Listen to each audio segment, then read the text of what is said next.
Hearing a voice can change everything. So AT&T wants everyone to gift their voice to loved ones this holiday season, because that conversation is a chance to say something they'll hear forever. AT&T. Connecting changes everything.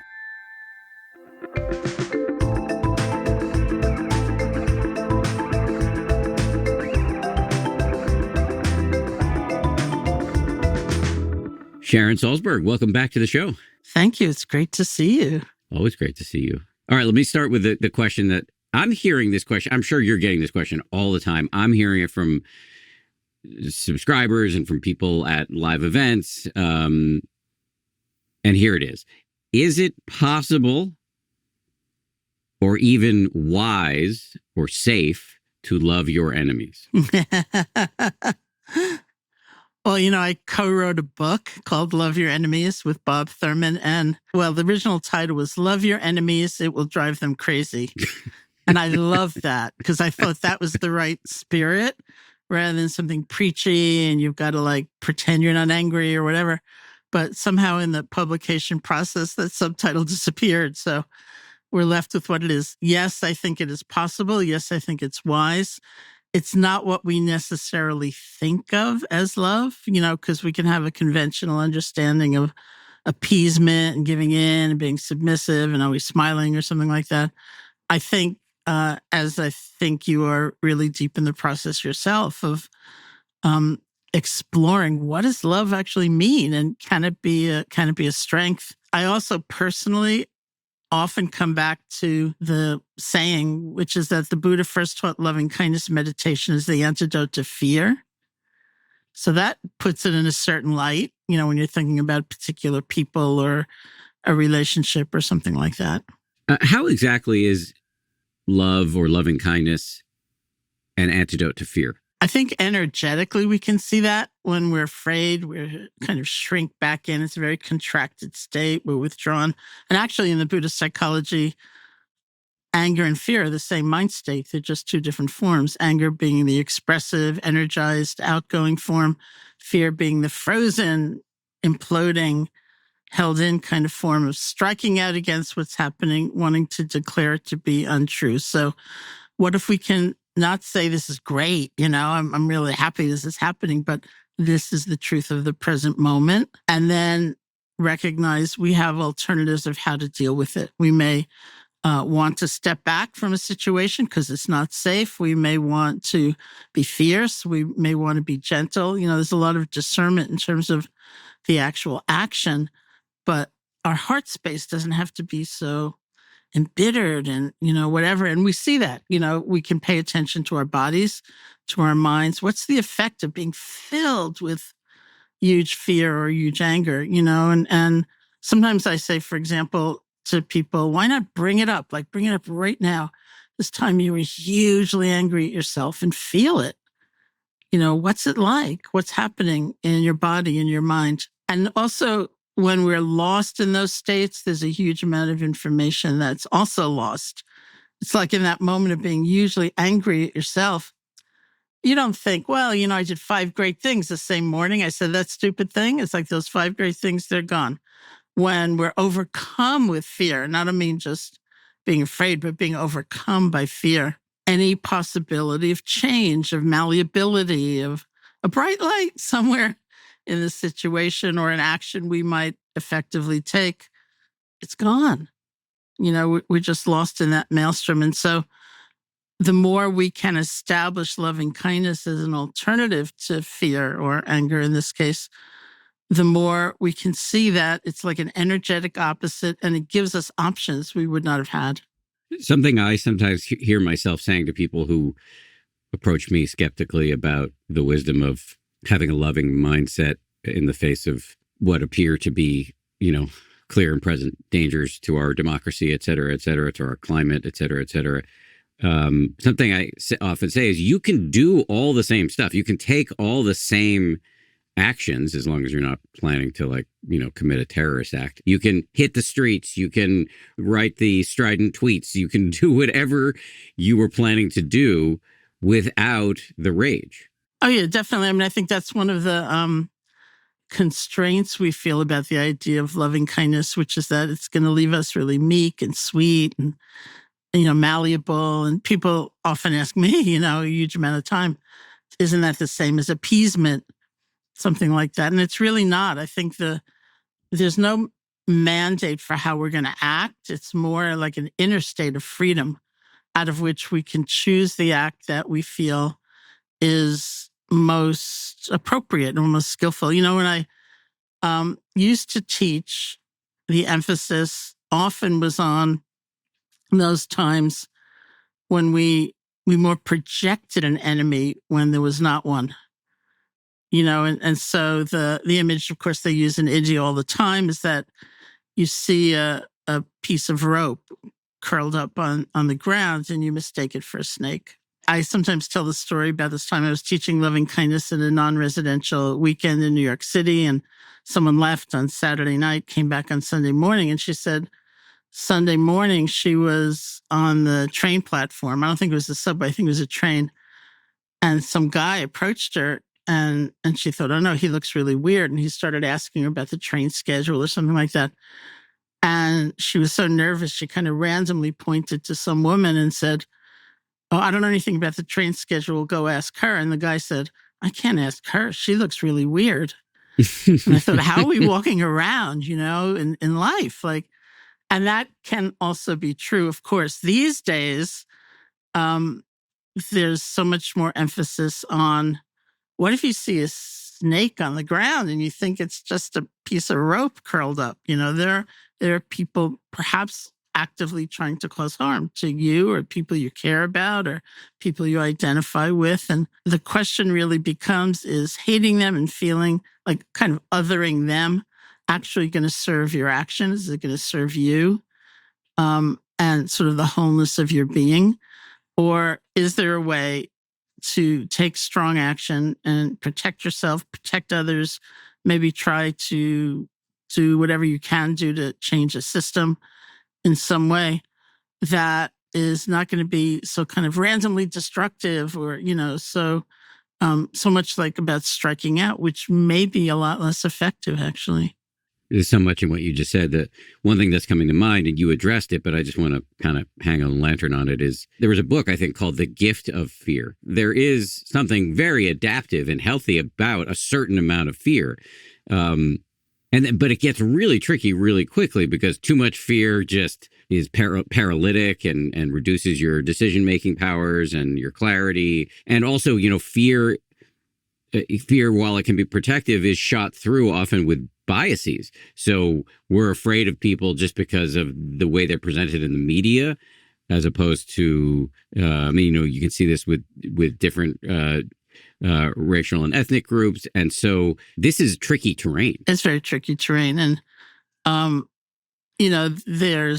you could call it wise fear, I guess, which is like alertness and recognition that I think is actually a snake. It's not really just a piece of rope on the ground. And I think you've heard me tell a story about that. Actually happened to me once in Burma, about to walk down a set of stairs at dusk. And there was like a little green thread on the stairs, and all these Burmese women were like shooing me away and making me clamber down this embankment, which I did. Then I looked back and then I realized, oh, that was a snake, which I thought was just a piece of rope. So we need alertness and awareness, and there are things that are of grave concern, and we feel anxiety, we feel fear. But that is different than what I think is kind of a free-floating fear that is more chronic. And, my friend Sylvia Borstein, my colleague, who calls herself a recovering catastrophizer, and her mantra, her personal mantra these days, which I really love, is not every bus ends up in a ditch. So when she finds herself in the beginning of that kind of arc of anxiety, she just reminds herself, it's just perspective taking. It doesn't mean no bus ends up in a ditch, but it's like not every bus is going to end up in a ditch. And, you don't have to be off and running with every situation, that might be potential. In your first answer, you raised two questions that I wrote down. You raised them rhetorically, but I'm going to ask them. You said, what does love mean? Mhm. And can it be a strength? Definitionally, I mean, might be smart to start with like, what is love? Is loving kindness different? And how can either or both of these be a strength? Well, the classical translation for the word metta, metta, from the Pali language of the original Buddhist text, is loving kindness. And I've had translators and scholars say to me, just say love, stop being so cutesy. You mean love, but love is also a complicated term. What does love mean? Is it a medium of exchange? Is it conditional? Is it a freely given gift?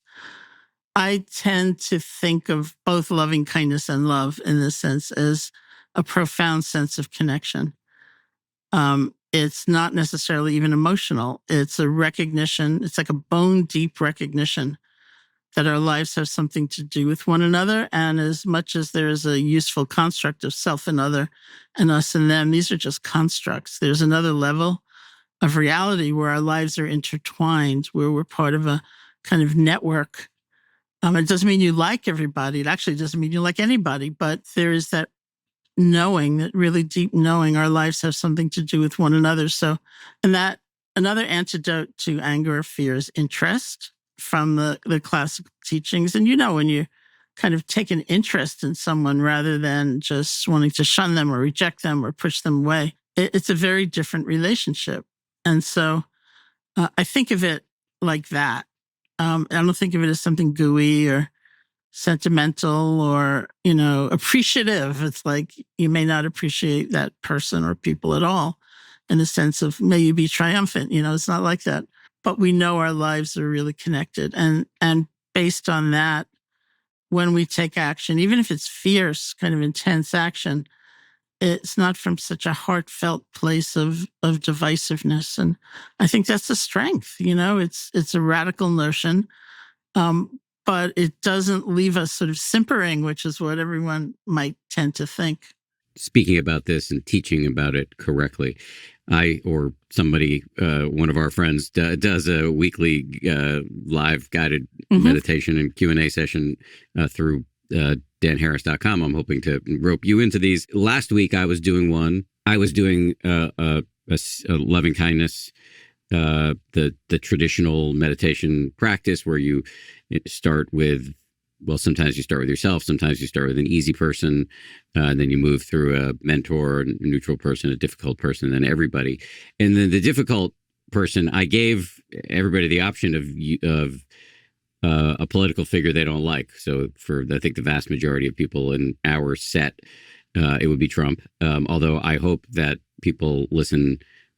I hope we can attract some listeners on both or all sides of the spectrum. Anyway, somebody wrote in the comments, yeah, like it's cute, Harris, that you think Trump could ever be happy when you wish that he be happy. And my point is, and this is picking up on you talking about interest and interconnection. Like this is about me and my mind, not Trump. My wish for him to be happy is not for him to succeed in his plans with which I disagree. It's, I think a happy person wouldn't be doing a lot of the shit that I find objectionable. And yeah, it's totally theoretical, but it's really, don't get caught up in the Trump's dad but never loved him and therefore he can never be happy or he's somehow broken. That's not the point. I'm envisioning him as holistically happy, and which is enlightened self-interest. Because we're all interconnected, it would be good for all of us if he was a happy person, because happy people tend not to be assholes. So that's my shtick. Am I, or you're nodding your head. Am I right or wrong? Yeah, I think you're totally right. I was also thinking of when that book came out, Love Your Enemies. And I was presenting somewhere with Bob Thurman, and someone asked a question about their boss, and it's similar kind of question. And Bob said, well, if they were happier, they'd be a lot less of an asshole.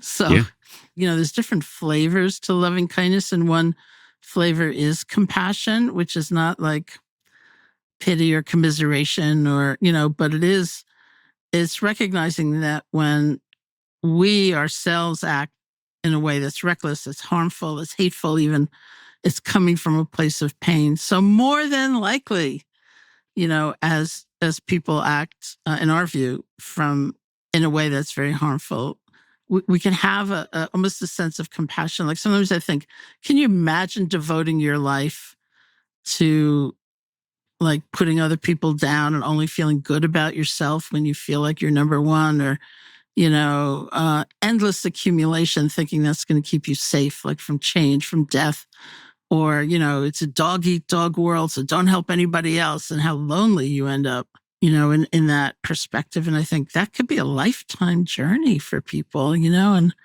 I wouldn't want that life. I wouldn't want to be inside that mindset. And so there can be a kind of compassion without saying, yeah, go for it. It's a very different state. And so sometimes loving kindness has that flavor. And the other thing I thought of was in the Tibetan tradition, when they use phrases of loving kindness, it's often things like, may you have happiness and the causes of happiness. Mm. May you be free of suffering and the causes of suffering. So that would be a way of kind of incorporating a wisdom element to it. It's like, I'm not really wishing for you to, be even more self-satisfied at whatever you're doing. I'm wishing for you to really discover the causes of happiness, the causes of suffering. Let's say a word or two about the second question in the pair of provocative questions that you posed right in your first answer. We talked a little bit about what does love mean, and then the second question was, can it be a strength? A couple of things coming to mind as I ponder that. One is, you in this conversation said, this isn't appeasement, this isn't Neville Chamberlain. It's about freedom. It's about optionality. And it kind of reminded me of something I once heard the Dalai Lama say when I was listening to him speak, that like the mind in altruistic mode, aka loving mode, you can access the full brilliance of the human brain and mind because it's not constricted. So can you just pick up on those sentiments and hold forth? Yeah, I mean, I think, look at how fear constricts us, the choices we make, the decisions, the way we hold back, the way we kind of castigate ourselves. Like, I will never be able to, in my case, give a public talk. I will never be able to do that because I was so afraid.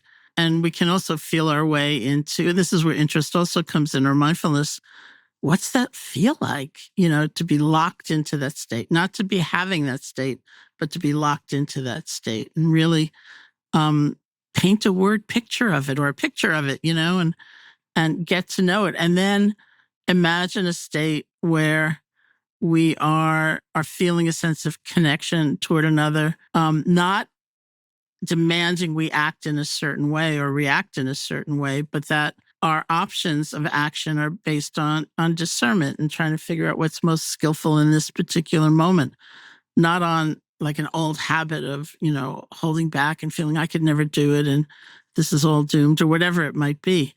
And you see that there's just a range of possibility. The other way people get constricted is when they make assumptions about loving kindness.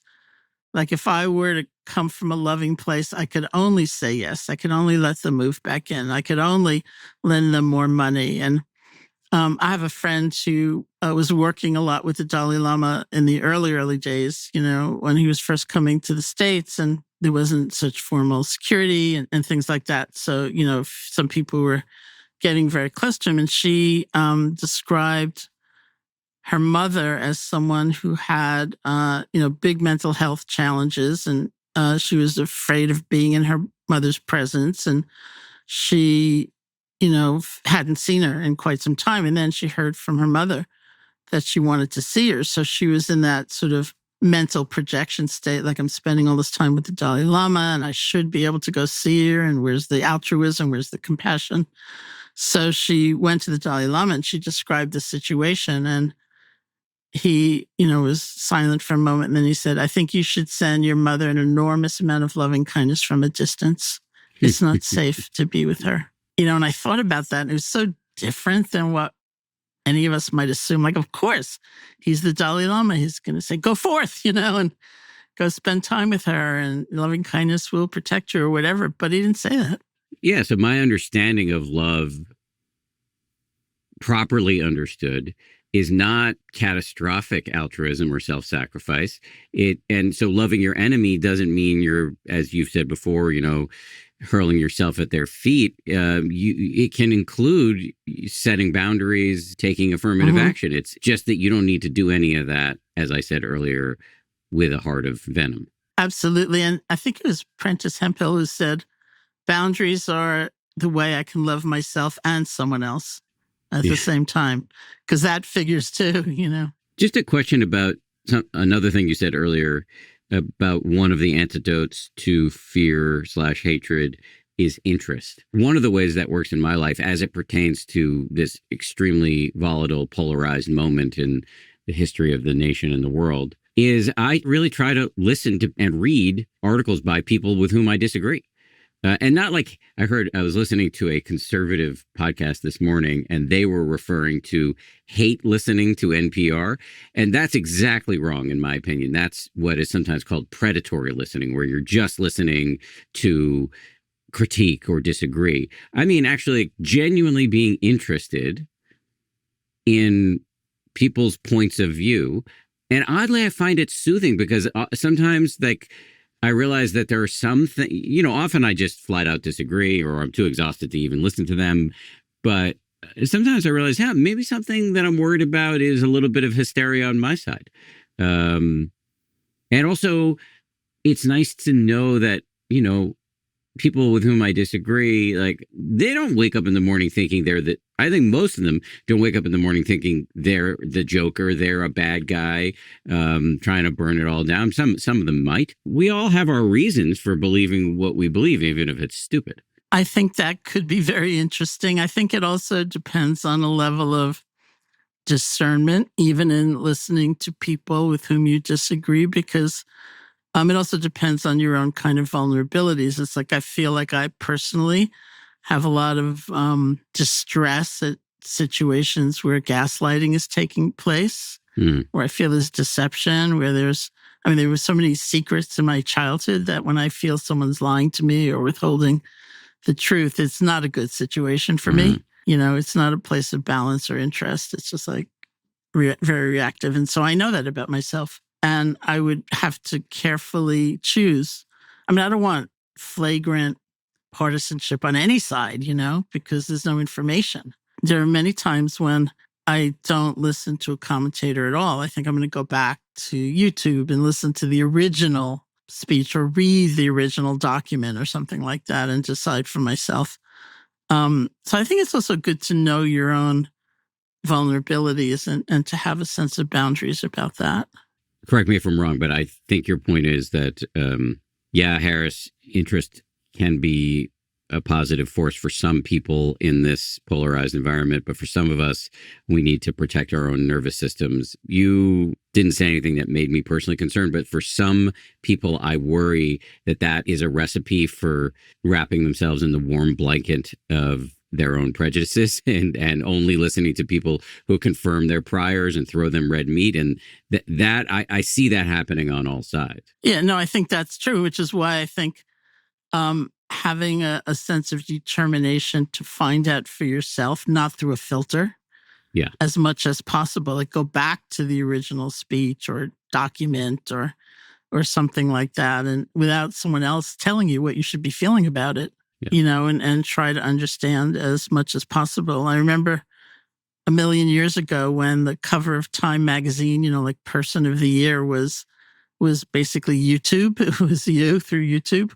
And I thought, what's that about? And then I started realizing I use that, like when there's some political statement and I don't quite know what I feel about it, I go back to YouTube to watch the speech myself. And then make a decision and as best I can, or I try to get information, like what was the historical implication of, approaching this issue that way or that way, and because there's history there as well. And so I wouldn't want to be beholden to anybody really contouring the so-called truth for me, so much. AT&T believes hearing a voice can change everything. It's why we love a good podcast or we save voicemails from loved ones, because we appreciate the sound of a familiar voice. When I need a pick-me-up, I call my friend Willie. Willie and I have known each other for nearly 25 years. He's just an incredibly close friend, and I laugh my you-know-what off every time we talk. That's my guy. AT&T wants everyone to share their voice over the holidays. So send a voice note, leave a voicemail, call someone, because that conversation is a chance to say something they will hear forever. Happy holidays from AT&T. Connecting changes everything. I've got a big trip coming up. I'm very excited about this. My family and I are flying to Washington to go to a Washington Commanders football game. As you may have heard me mention before, my beloved brother-in-law, Jack, is a pro scout for the Commanders. Love Jack, love the Commanders, love their head coach who was on this show not long ago. Anyway, I'm excited about this trip, and many of us are heading into a period of time when we're all taking vacation. It's the holiday season, and I've got an idea for you. While you're away, you could use that as an opportunity to host your home on Airbnb. I love staying in welcoming homes that I book on Airbnb. And it got me thinking, my home could do the same for somebody else. I put so much work into this house. My wife put most of the work in, but we put a lot of time and energy into this place. So why not use it as a spot to help other people feel comfortable while they are away from home? And think about it. If you host your home on Airbnb while you're traveling, it's a great way to offset some of the costs of your own trip. You get paid for taking a vacation. And the extra income you make can be put toward an upcoming trip, a splurge you've been eyeing, home improvement projects. So if you've got some holiday travel or any other travel coming up, hosting is a pretty cool and unique way to make some of your money back. Your home might be worth more than you think. Find out how much at airbnb.com/host.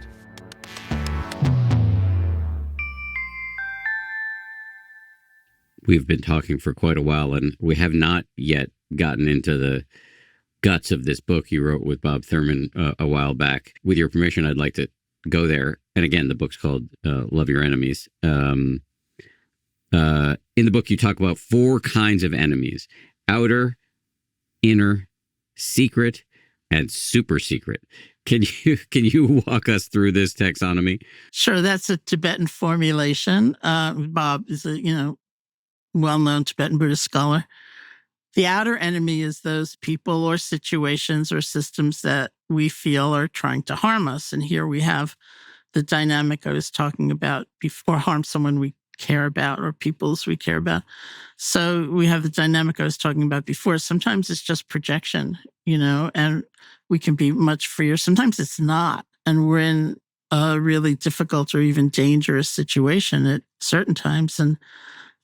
And we have to examine, again, whether hatred and fear are the most effective motivational bases out of which to act, or are there ways we can find tremendous strength out of a sense of wisdom and connection? And then inner enemies are those states like anger and fear, hatred, jealousy. And it's important to understand that it's not just feeling those states, even feeling them intensely. It's when we're all wrapped up, when we're consumed, when we're defined by something. So it is determining our action or our withholding of action, which is its own kind of action, because that functions to hold us back, to limit us, to confine us, to burden us. In the Buddhist psychology, when the Buddha talked about anger, and not feeling anger, even intense anger, but being overwhelmed by it, he likened to a forest fire, which burns up its own support. And that means us. It burns up our body, our nervous system, our relationships.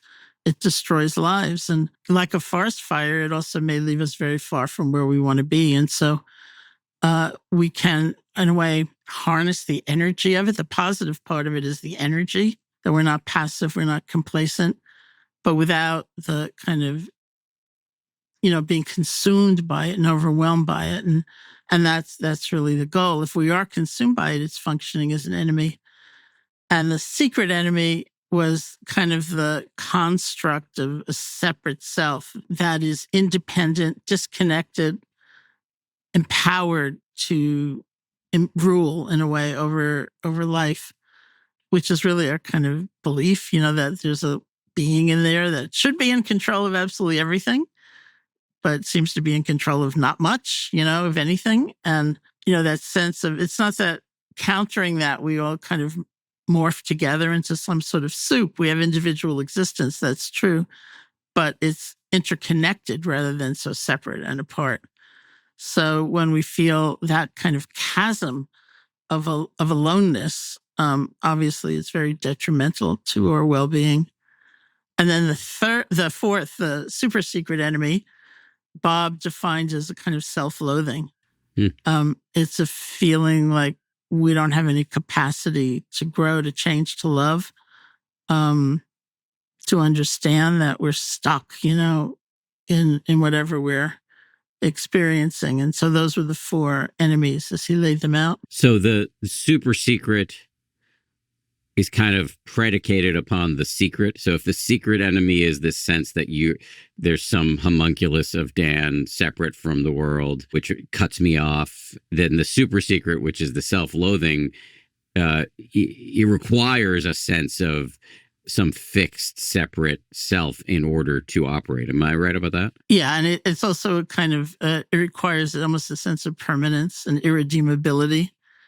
One of my favorite Dalai Lama stories is from the time he came to visit us at IMS, at the Insight Meditation Society, which was 1979. We heard Bob Thurman at that time was a professor at Amherst College, which is about 45 minutes away.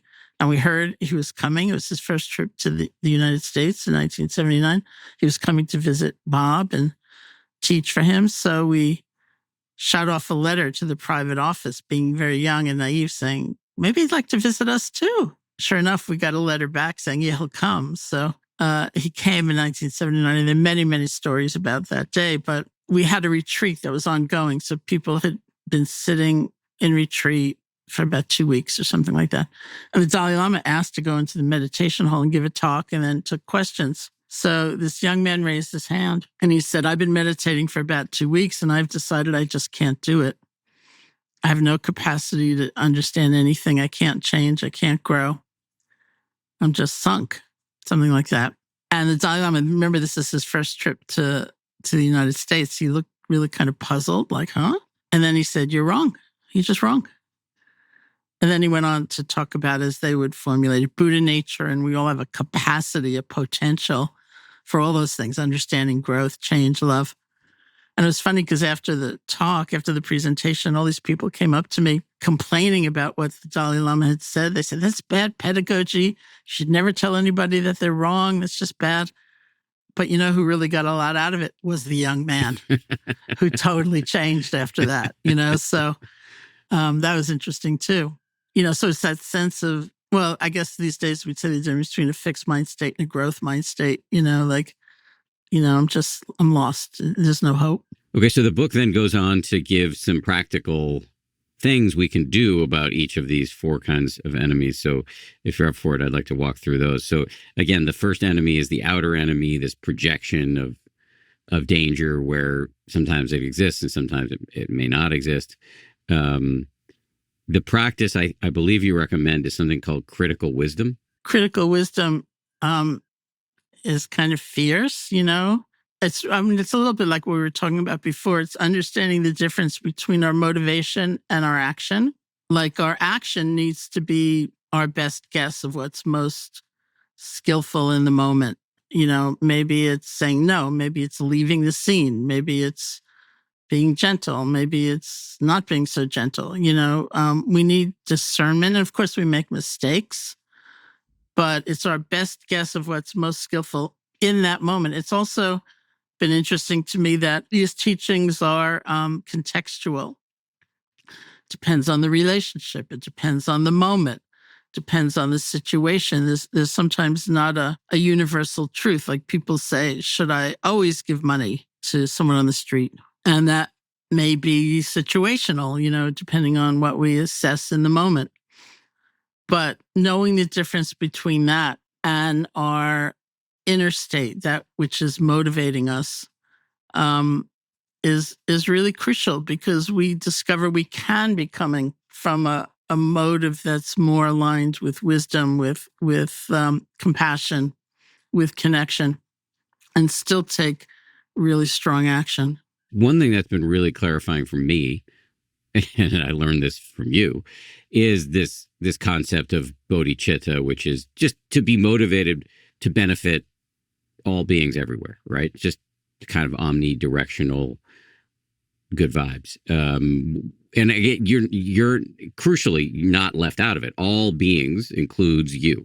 And so if you can cultivate that, and look, plenty of days when I don't have it, or plenty of moments when it just lapses and I do something stupid. If I can cultivate that as a source of energy, a clean burning fuel, well, then the critical wisdom comes in of, all right, let me make the best guess about the wisest thing I can do with this as my motivation. Yeah, that's great. And I think it's always, there's a certain, and this holds for the next enemy as well. In Tibetan Buddhism, it's just like a gentle turning toward oneself to see, how does this make me feel? Like you're about to erupt at somebody. How does that make you feel? Or, we know we have a flexibility because we see in different roles, we adapt. Like if you're supervising someone at work and your motivation genuinely is to mentor them, not to just put them down so you feel better about yourself, what's your best guess of the way to address this problem, or this issue? And it will be different because you may be really annoyed and you may be about to lash out, and then you touch back in with that motivation and you think, well, what good will come from that? Maybe I'll try saying it this way, or all those times, in the great annals of right speech, you're talking to somebody about somebody else and you're about to say something really nasty, true, but nasty. And then just asking, you just turn a little bit toward yourself and your motivation. And you just ask yourself, well, what would be the result of telling this person? What good will come from this person knowing this about this other person and turning them against them? Is that going to do anybody any good? Or am I just going to feel kind of puffed up in the moment? Like, I know something you don't know, and so we have so much choice, and that's very empowering.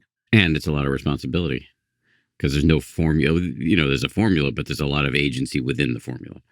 Okay, so you mentioned the next enemy. Again, we're going through the four kinds of enemies, and that now we've gone through the four kinds of enemies, and now we're going to talk about what we can do about them. We started with outer, which is our correct or incorrect diagnosis of threats in the environment. Inner is sort of our inner capacity for rage, jealousy, hatred. And I believe the practice that you recommend for the inner enemy is patience. Well, I think the patience is born out of mindfulness, which is an ability to know what we're feeling and to feel it, but without being consumed by it, which is tricky, of course, because we tend to think, well, I've got to get over this, or I've got to vanquish this, or I'm bad because I still feel this, and I'm hateful because I have hate, or whatever. But to recognize over and over again that mindfulness doesn't mean not feeling certain things. It means having a different relationship to what we're feeling. I mean, it can almost talk about mindfulness as a balanced awareness. We're not consumed by something. We're not overwhelmed and drenched in something. And at the same time, we're not pushing it away. We're not rejecting it. We're not trying to make it go away. It's like, here we are together, this anger in me. And then as we experience it, a lot of interest arises there too. Like anger is not just one thing, or jealousy or fear.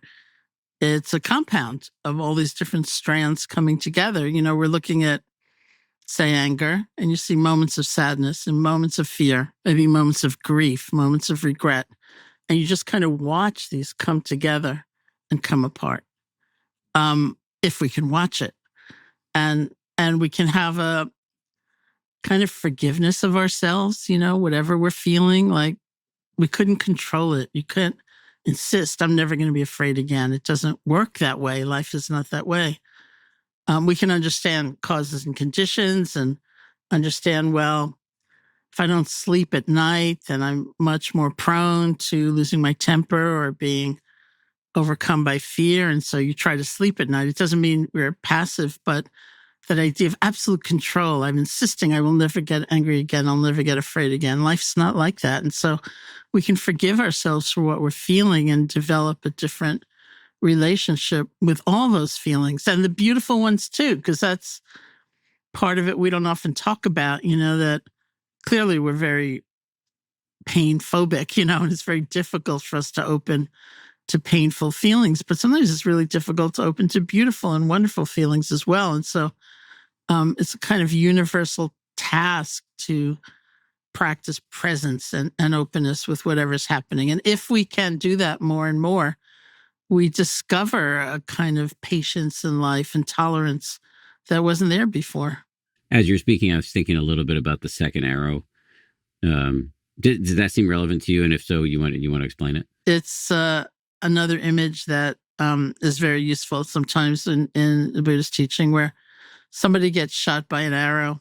And of course, that hurts. I think that genuinely hurts. But then in an attempt to uproot the arrow, they kind of take another arrow and they try to dig it out, and they hurt themselves a lot more. So the second arrow is not what happens. It's not what arises. It's how we are relating to what arises, which sometimes hurts a lot more in the end through the kind of coalescing of all these different reactions, and the seeming solidification of the pain. And it's actually a lot worse than even the original injury.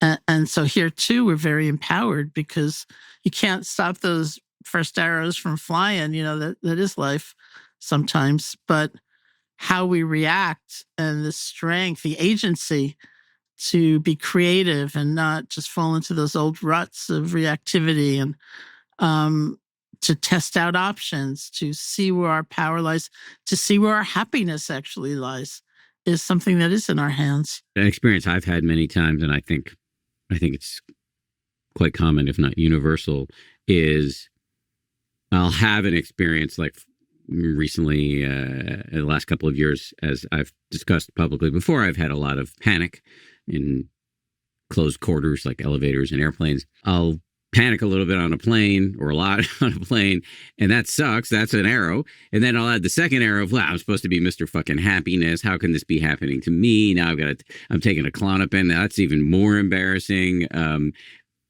That's the second arrow. And I think all day long, we have a mean thought, a bigoted thought, an angry thought. And then we tell ourselves a whole story about what kind of person we are as a result, instead of just being mindful of a conditioned arising in the mind. Yeah, and it's not just you. It's never just you, but it feels like it's just you when we're caught in that maelstrom of the second arrow. And it hurts so much worse, than just give yourself a break.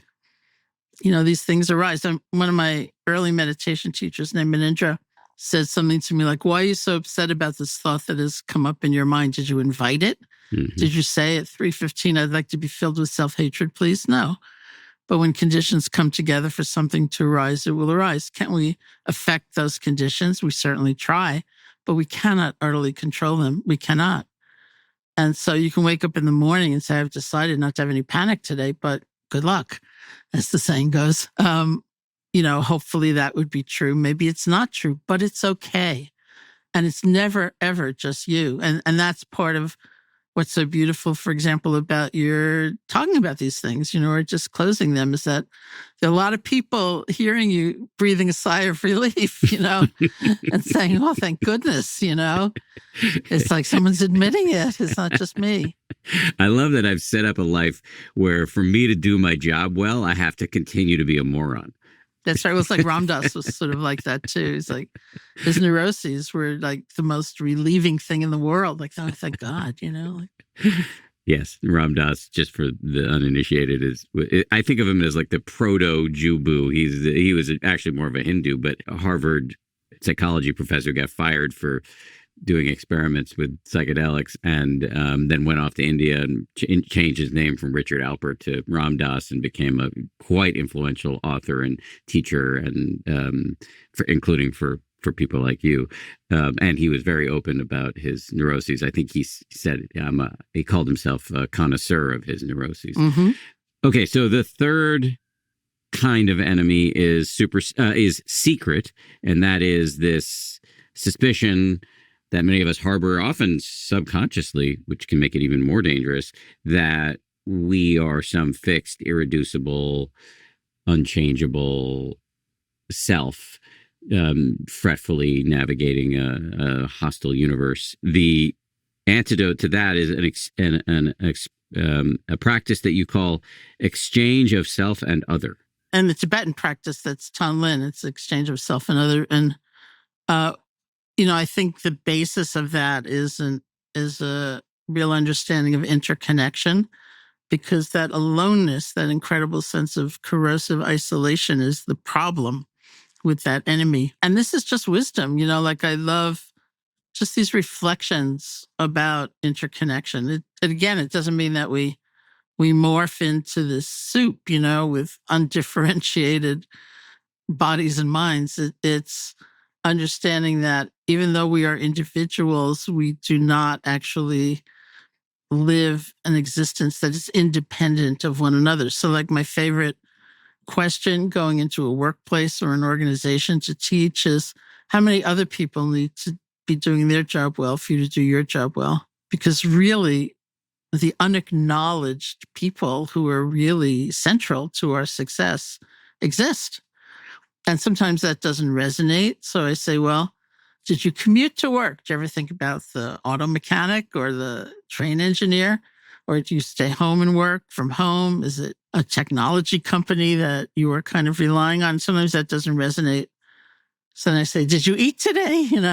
And if you didn't grow all of your own food, like, just spend a moment thinking about the many lives that are involved in that plate of broccoli being in front of you right now. Someone planted a seed, some soil, and someone harvested a crop, and someone transported it. And, we live in an interdependent universe. And there isn't always a pleasant understanding. For years, I was saying, I'm really interested in the fact that we live in a time where that isn't necessarily spiritual understanding. Like, economics shows us this, and environmental consciousness certainly shows us this. And I used to say epidemiology shows us this. And people used to say, why are you talking about epidemiology? What is that? And look where we are, right? What happens over there doesn't nicely stay over there.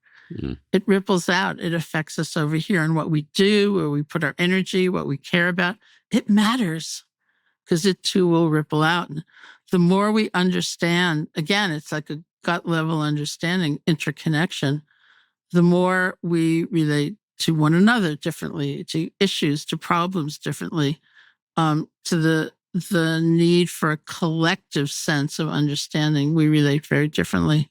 Yeah. So when I wish for Trump to be happy, I wish for him to understand this. Yeah, exactly. So Tonglen, the exchange of self and other, can you just describe how that is done practically, so listeners can do it themselves if they want? Yeah, I mean, it's a practice that some people find very daunting, but you basically, in Tonglen, you breathe in the suffering, the situation, the difficulty, the grievance, whatever it is, of someone else or someone, many beings.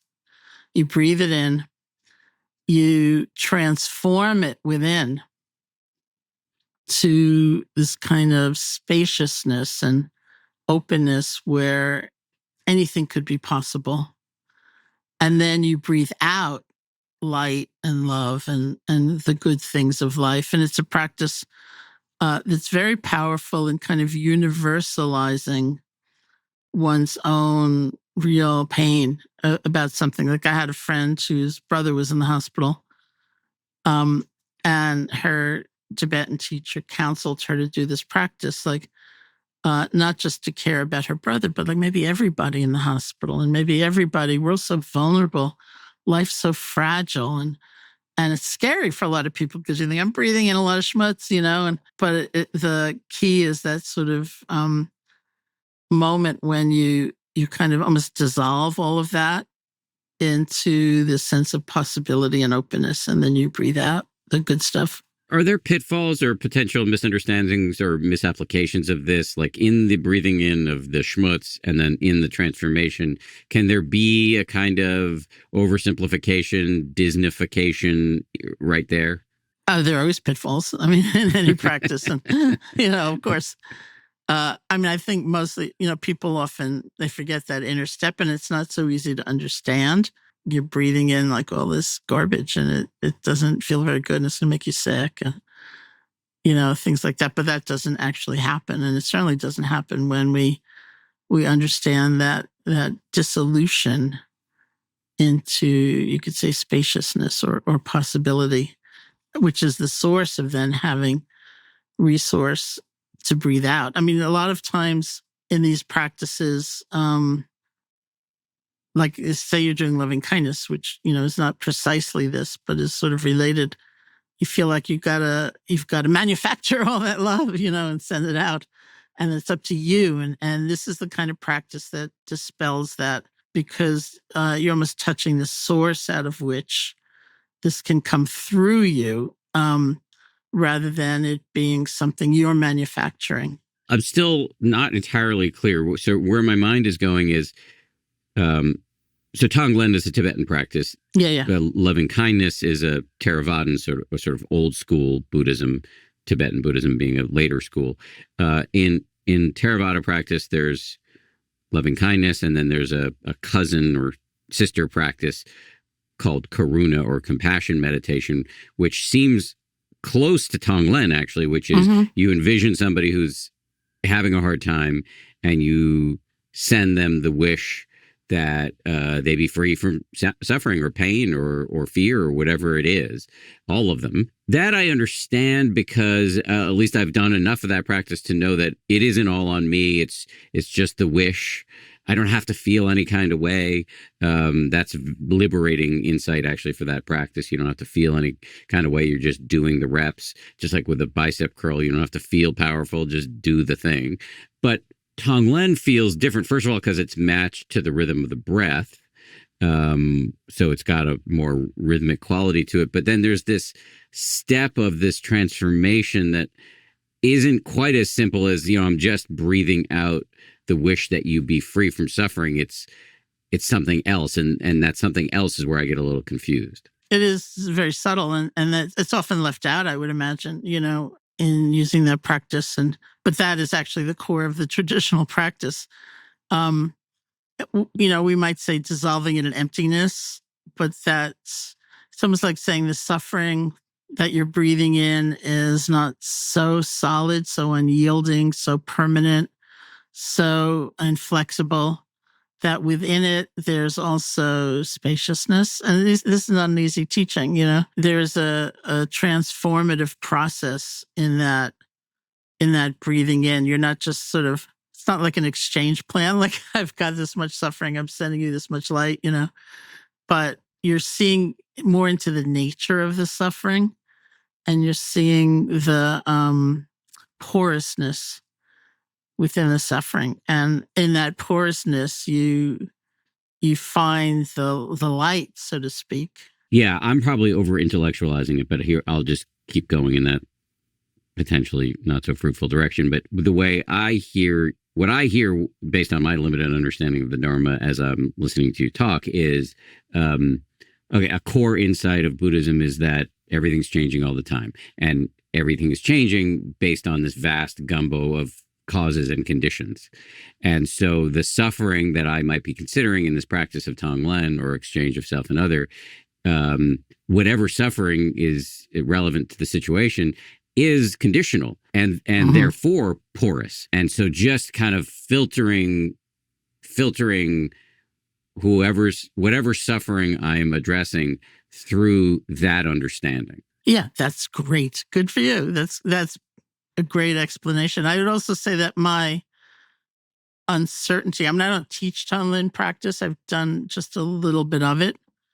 As a practice, my uncertainty about teaching is that I think that whole layer of loving kindness for yourself is kind of assumed.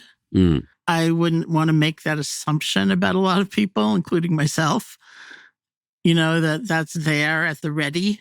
That's going to be the basis of our being able to do this transformative process or find the sense of resource to breathe out all this good stuff. I don't think it's missing. I think it's just assumed.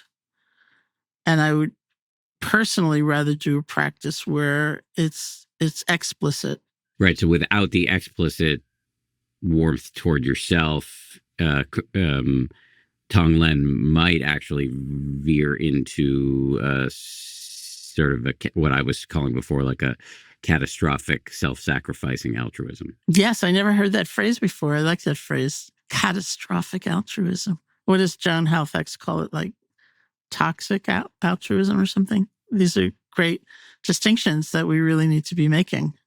If you're a business owner, check this out. You can build your complete business identity in just 10 clicks and 10 minutes. When you want more, start your business with Northwest Registered Agent. Everything you need to launch and protect your business, all in one place.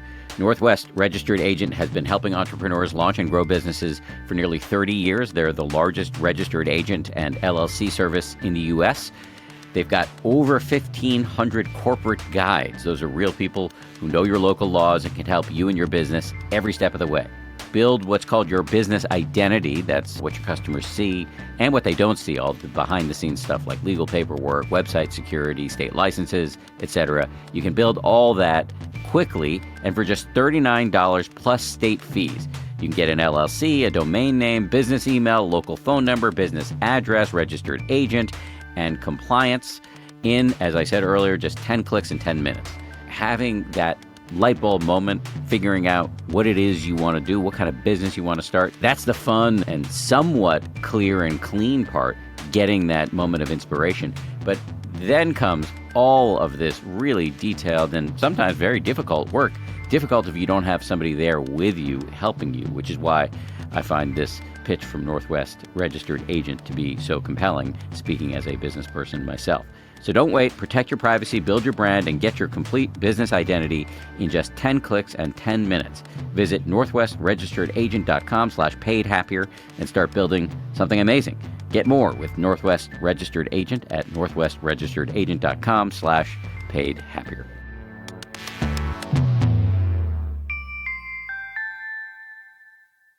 You know, AT&T believes hearing a voice can change everything. And if you love podcasts, you get that. The power of hearing somebody speak is unmatched. It's why we save those voicemails from our loved ones. They mean something. For me, when I need a one-on-one holiday boost, I know who to call. My friend Joseph Goldstein, my meditation teacher. This is a guy who is just, every time I got a problem, I can call him up and he talks me off the ledge and gives me practical and profound advice. AT&T knows the holidays are the perfect time to do just that. Share your voice. If it's been a while since you've called somebody who matters, now is the time, because it's more than just a conversation. It's a chance to say something they will hear forever. So spread a little love with a call this season. Happy holidays from AT&T. Connecting changes everything.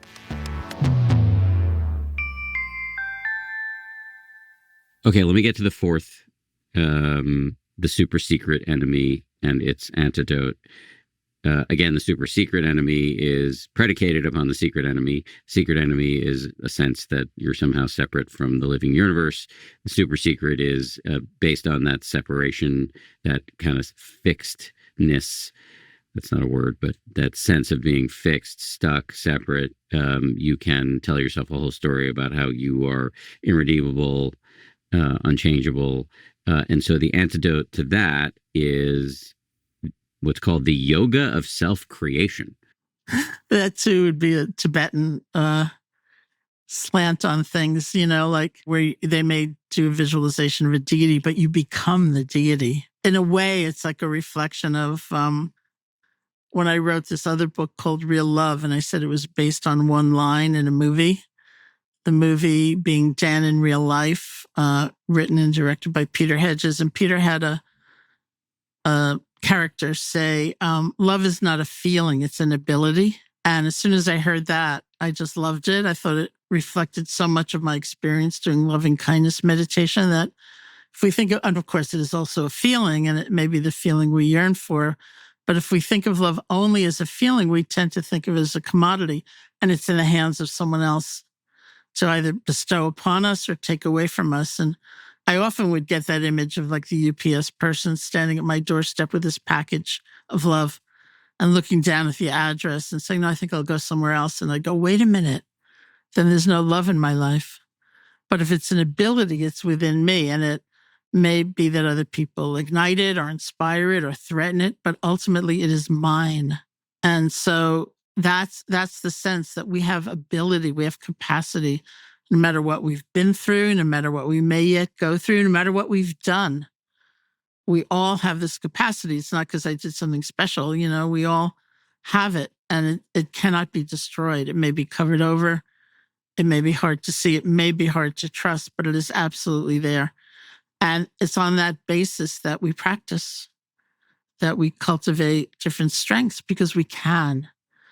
And that's a very different worldview than feeling I'm lost, I'm a loser. It's like it's not going to go anywhere. And you can really see how that functions as an enemy. And so everything we do that helps us have a sense of potential, not fully realized growth, but potential, is really useful. I can remember doing loving kindness meditation and feeling so much love and thinking, is that me? Am I really capable? And I realized, yeah, I'm the one feeling it, So it's an ability within us. And when I wrote the book, I was quite late turning in the manuscript, and the editor said to me, "You didn't finish the book. You have to finish the book." And I said, "Of course I finished the book. That's why I turned it in." He said, "No, you didn't finish the book. You just told some story and drifted off somewhere. You have to finish the book." And I could not finish the book. I stared at the computer screen and stared at it, and I could not finish the book. And then the 2016 US presidential election happened, and I finished the book in 15 minutes because it came to me that if love is an ability, maybe it's also a responsibility. And that if I want love to be present in a conversation, maybe I have to be the one to bring it in, or I want it as part of an assessment of a solution to something. Maybe I have to be the one to suggest it. And that's how I finished the book. Really good. I'm writing that down. I'm not sure you answered the question, though, about the yoga of self-creation. That would sort of be a Tibetan version of it, where you imagine a deity, you visualize a deity, and the deities are chosen often on the basis of some attribute. Maybe your teacher wants to inspire in you, or whatever, wisdom or love or something, and you visualize the deity, but then you become the deity. So it's a little bit like what I experienced in doing loving kindness meditation. It's like I became something I never thought I could.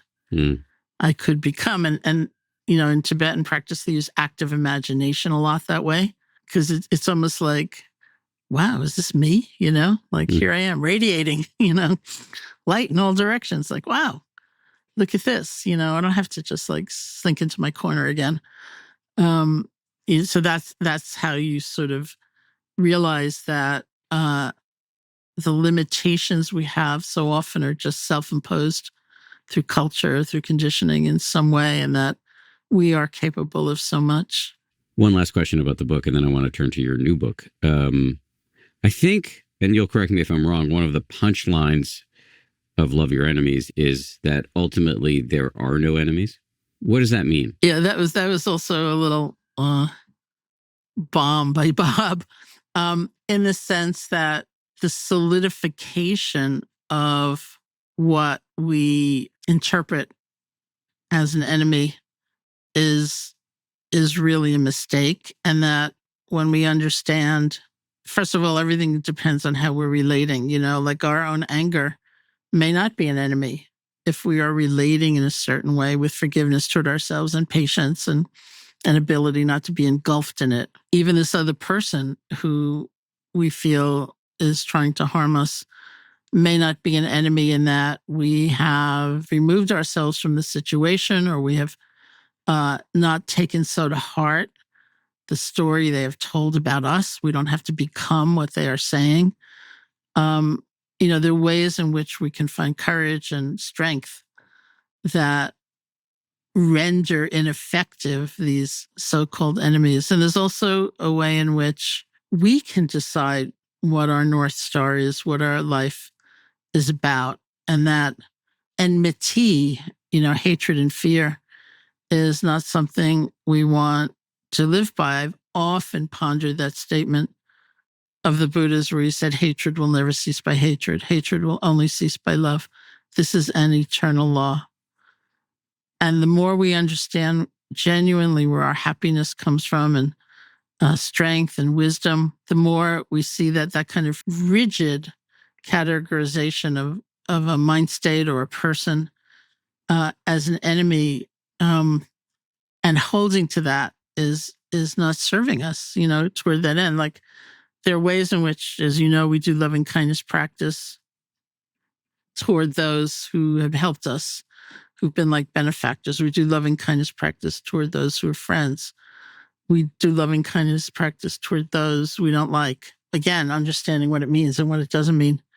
But it's not uncommon for people to say, well, I was doing loving kindness for my benefactor and I was feeling all this gratitude. And then I remembered, there was that one time when they didn't call me back and they weren't really there for me. Maybe they're my difficult person. Maybe they're not my benefactor. And as the Dalai Lama said, quoting Shantideva, this great Tibetan sage, friends become enemies. Enemies become friends. Life is molten. It's changing. Everything is so changeable. And so we don't have to hold someone or a part of ourselves as, this permanent, inflexible, forever enemy who I hate, because we're going to be miserable as a result. Before I let you go, let's talk a little bit about your new book. It's a children's book called Kind Karl. How did you end up writing a children's book? Well, my first book was Loving Kindness. It was published by Shambhala. It came out in 1995. And they have just started a line of children's books. They had an author that they had often used. And they asked me about working together with Jason Gruhl to create this children's book about loving kindness. So it's about Karl the crocodile, who's so cute, who learns to be kind. And it's got some loving kindness instruction at the end. And I actually wanted to talk to you about borrowing your son. Literally, because, I'm not totally sure. The book's coming out December 9th. I'm not totally sure about how to present a children's book, like in a reading. And I thought maybe I could borrow Alexander, who teaches loving kindness sometimes. Alexander really likes attention, so I'm sure he'd be happy to do it. Okay. Just to fill that in, as a parent, you often wonder whether you're having any impact on your kid, aside from annoying them. And one of the hallmarks of my parenting is that I take Alexander, or historically I've taken him with me everywhere. Once he turned 5, I just started taking him on all my travels. And so we've gone all over the world together. I made what I think is a wise parenting decision, which is that I don't lecture him about meditation or any of that stuff. He is in the world of it. Your next door neighbor, Joseph Goldstein, who's an amazing meditation teacher, most of the listeners will know, Joseph and Sam Harris and I recorded a whole series, an 8-hour series for the Waking Up app on the Noble Eightfold Path, like this one of the foundational lists of the Buddha. And Alexander was in the room the whole time, like half the time he was on his iPad, but the rest of the time he was just listening. I don't think he was happy about it, but like he's just been around a lot of Dharma. And then I found out a couple of years ago, the principal of his school called and said, yeah, your son's been teaching loving kindness around the school. And the high school heard about this and they wanted him to come teach it there. So I'll put in the link. I'll put in the show notes. I actually made a little Instagram video of my son teaching high school students loving kindness meditation. Anyway, so I'm not sure how much he understands the concepts. I think he likes the attention. That's fine. What is that old Jewish line about you put the word of God on top of your heart because eventually it will get into your heart? And so maybe that's how it will happen with Alexander. But a long way of saying, I'm sure he'd be game for whatever hijinks you've got in mind. Okay. Well, I'll be in touch. Okay. So the idea of Kind Karl is that this alligator, many of us associate alligators with crocodile. Crocodile, my bad. Right. They're different. They have different snouts. They have different snouts. It's one of my favorite words, snout. Crocodiles are not often associated with loving kindness. And yet even this fearsome creature has the innate capacity for love that can be watered and grown. Absolutely. And he did it Karl did it in part by looking at his thoughts, like nobody likes me and I'm stupid, and realizing that they were just thoughts Mm. and that he could be different. And sometimes he felt happy, sometimes he felt sad, but he learned to be kinder to himself. And then he learned not to snap at others. And he made a lot more friends. And right at the end, there's, activities for everyday loving kindness for kids, loving kindness meditation, gratitude, joy for others, compassion, things like that. So it's really my favorite illustration is right at the end. There's Karl the crocodile meditating, and you see these thought clouds. May I be peaceful. May you be safe. May you be healthy. He's doing loving kindness meditation. He's so cute. Didn't our mutual friend Richie Davidson, the eminent neuroscientist, didn't he do some landmark research that showed that when you teach preschoolers loving kindness meditation, they're more likely to give their stickers away to kids they don't like? Yes, and he's doing more. And I sent him a PDF of the book, so he's about to engage in even further research. Yes, he did it. And it's kind of wonderful that people like him, who are such eminent researchers, are turning their attention to children so much. You mentioned gratitude. Are there Dharma teachings around gratitude? Yes, there are, because sympathetic joy, which is one of the companion qualities to loving kindness, along with compassion and equanimity. Sympathetic joy is feeling happiness for the happiness of others. And one of the reasons it's very difficult sometimes is because we feel we have nothing going ourselves. Mm. It's like you have everything and you will forever, and I have nothing and I will forever. And of course, there's several problems with that because nothing is forever. But also that feeling of like, I have absolutely nothing. We may not have much we're paying attention to or appreciating, but it's not like we have nothing. And it's also unlikely you have absolutely everything, but that's its own issue. But in order to counter that sense of I have nothing, I'm depleted, I'm kind of empty in that sense of the word, you have everything. In contrast, we do gratitude reflections and realize we're not so bereft, we're not so without, and we're impoverished, that we actually can offer someone loving kindness or sympathetic joy out of a space of, if not inner abundance, at least inner sufficiency. Is there something you were hoping to get to in this conversation that we haven't gotten to? No, I just really appreciate, I always like talking to you, and someday I want to sit down and ask you a bunch of questions about loving kindness. It is such an interesting time, with so much hatred and so much fear on the rise, and sometimes being pronounced. And, sometimes I feel like there are these voices that saying, what about love? Like, what about that? Really, it's okay. It's important.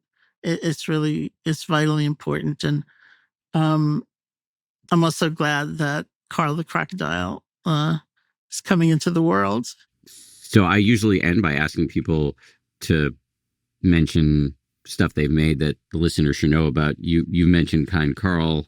I'll put a link in the show notes for people who want to purchase that. You also mentioned your book, which came out 30 years ago, Loving Kindness. Loving Kindness, 1995. Okay. Which I remember, as I've often joked, reading on an airplane, but covering up with another book because I didn't want anybody to see me reading something called Loving Kindness. My attitudes have really changed. I forgot about that. That's true.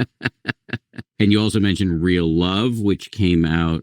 When did that come out? I think just before the pandemic. Also to mention, aside from Sharon's books, which include Loving Kindness, Real Love, Real Happiness, Real Change, and Kind Karl, also your podcast, The Metta Hour. Yeah, the METTA, where I get the chance to interview people about mindfulness, about love, about their work in the world. So, as you know, it's a very rewarding exercise, and I learn a lot. Final thing I want to mention on your behalf in terms of promotion is Sharon is one of the co-founders of the Insight Meditation Society, which is coming up on its 50th anniversary. And IMS is doing something, in my view, incredibly important, which is building a third center.